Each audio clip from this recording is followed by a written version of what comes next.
بسم اللہ الرحمن الرحیم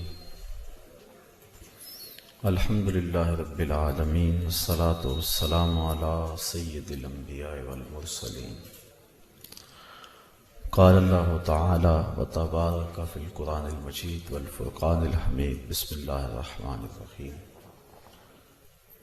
یا ایہا الذین آمنوا اتقوا اللہ وابتغوا الیہ الوسیلہ وجاہدوا فی سبیلہ لعلکم تفلحون صدق اللہ مولانا العظیم وصدق رسولہ النبی الکریم الرؤوف الرحیم اللہم نور قلوبنا بالقرآن وزین اخلاقنا فی القرآن وادخلنا الجنة بالقرآن ونجنا من النار بالقرآن قال اللہ تعالی وتبارک فی شان حبیبہ مخبرا وآمرا ان اللہ وملائکتہ یصلون علی النبی یا ایہا الذین آمنوا صلوا علیہ وسلموا تسلیما الصلاة والسلام علیک یا رسول اللہ وعلی آلک واصحابک یا محبوب رب العالمین۔ تمام حمد و ثنا، تعریف و توصیف اللہ جل مجدہ الکریم کی ذات پاک کے لیے، جو خالق کائنات بھی ہے اور مالک شش جہات بھی۔ اللہ جل وعلا کی حمد و ثنا کے بعد حضور نبی اکرم شفیع امم رسول محتشم نبی مکرم اللہ کے پیارے امت کے سہارے رب کے محبوب دانائے غیوب مالک رقاب امم فخر عرب و عجم والی کون و مکان سیاہ لا مکان سید انس و جاں سرور لالا رخاں نیر تاباں سرنشین مہوشاں ماہ خوباں شہنشاہ حسینہ تتمہ دوراں سر خیل زہرہ جمالاں جلوہ صبح ازل نور ذات لم یزل باعث تکوین عالم فخر آدم و بنی آدم نیر بطحا رازدار ما اوہا شاہد ما طغا صاحب علم نشرہ معصوم آمنہ احمد مجتبیٰ حضرت محمد مصطفیٰ صلی اللہ علیہ وسلم کے حضور ناز میں اپنی عقیدتوں ارادتوں اور محبتوں کا خراج پیش کرنے کے بعد واجب الاحترام ذوی الاحتشام برادران اسلام السلام علیکم ورحمۃ اللہ وبرکاتہ۔ شریعت، طریقت اور بیعت کی شرعی حیثیت کے حوالے سے کچھ گفتگو آج کی اس نشست میں آپ کے گوش گزار کروں گا۔ اللہ تعالیٰ میری زبان پہ کلمت الحق جاری فرمائے۔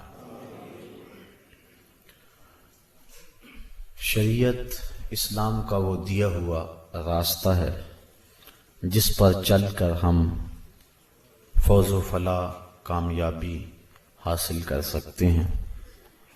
طریقت شریعت سے جدا کوئی رستہ نہیں، بلکہ طریقت شریعت ہی ہے۔ کچھ لوگوں نے شریعت اور طریقت کو دو الگ الگ خانوں میں تقسیم کیا۔ قرآن مجید فرقان حمید اور احادیث طیبہ میں شریعت کی اتباع کا ہمیں حکم دیا گیا، تو کوئی اور راستہ اس سے ہٹ کر بھلا کیسے اختیار کیا جا سکتا ہے؟ بعض لوگوں نے یہ کہا کہ شریعت قشر ہے اور طریقت مغز۔ جس طرح اخروٹ کے اندر مغز ہوتا ہے اور اس کے باہر اس کا ایک چھلکا ہوتا ہے جسے قشر کہتے ہیں، یہ کہنے والے بھی درست نہیں ہیں، چونکہ مغز تک جب پہنچ جائیں تو پھر قشر کی حاجت نہیں رہتی۔ اخروٹ توڑنے کے بعد جب مغز حاصل ہو جائے تو پھر چھلکے کو پھینک دیا جاتا ہے۔ تو کبھی بھی ایسا نہیں ہو سکتا کہ طریقت کے حصول کے بعد شریعت بیکار ہو جائے۔ اور اس کو چھوڑ دیا جائے۔ تو شریعت ہی طریقت ہے، کوئی الگ اور دوسرا راستہ نہیں ہے۔ کچھ لوگوں نے کہا کہ شریعت اور ہے اور طریقت اور ہے۔ یہ لوگ دین کی روح سے بھی آشنا نہیں ہیں۔ حضرت ابراہیم دسوقی علیہ رحمہ آپ فرماتے ہیں الشریعۃ شجر والطریقۃ ثمر، شریعت درخت ہے اور طریقت اس کا پھل ہے۔ بعض نے کہا کہ شریعت منبع ہے اور طریقت دریا ہے۔ اس قول کو اعلیٰ حضرت نے بھی نقل کیا اور اس کے بعد خود اس پہ تبصرہ فرماتے ہوئے ارشاد کہا کہ درست یہ بھی نہیں، چونکہ یہ سمجھانے کے لیے ہے۔ منبع وہ ہوتا ہے جہاں سے پانی پھوٹتا ہے اور چشموں سے منابع سے نکل کر پانی دریا میں آ جاتا ہے، وہ کھیتیوں کو سیراب کرتا ہے، لوگوں کو سیراب کرتا ہے۔ لیکن اگر منبع سے دریا کو کاٹ دیا جائے تو دریا پھر بھی کچھ عرصے کے لیے کام کرتا ہے۔ فرماتے ہیں یہ مثال بھی کامل نہیں ہے، اس لیے کہ جب شریعت سے کٹیں گے تو فوراً ایک قطرہ بھی پانی میسر نہیں ہوگا۔ طریقت ختم ہو جائے گی اگر شریعت سے ہٹ کر کوئی اور راستہ اختیار کریں گے۔ تو شریعت ہی طریقت ہے۔ سادے لفظوں میں یوں کہہ لیں کہ شریعت سورج ہے اور طریقت اس کی کرنیں، شریعت شہد ہے اور طریقت اس کی مٹھاس ہے، شریعت پھول ہے اور طریقت اس کی خوشبو ہے، شریعت جسم ہے اور طریقت اس کی روح ہے۔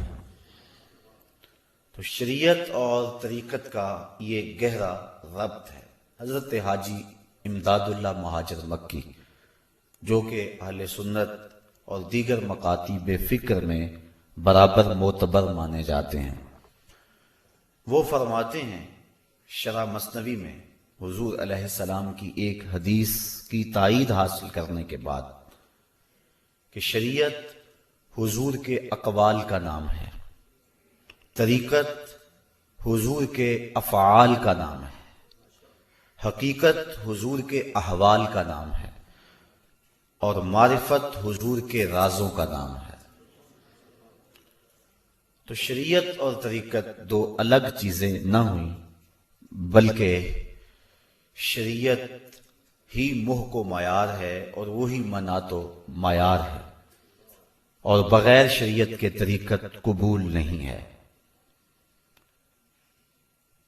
علم کی تحریک کے مخالفین صوفیہ طریقت اور شریعت کو الگ الگ خانوں میں بانٹ کر بڑا ظلم کرتے ہیں، اور اس وجہ سے بہت سارے لوگوں کا طریقت سے یقین اٹھ گیا ہے، بلکہ وہ اہل طریقت کو عجیب مخلوق سمجھتے ہیں۔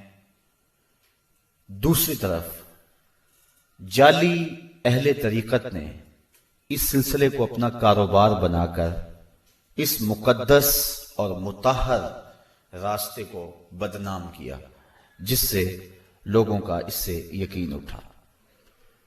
لیکن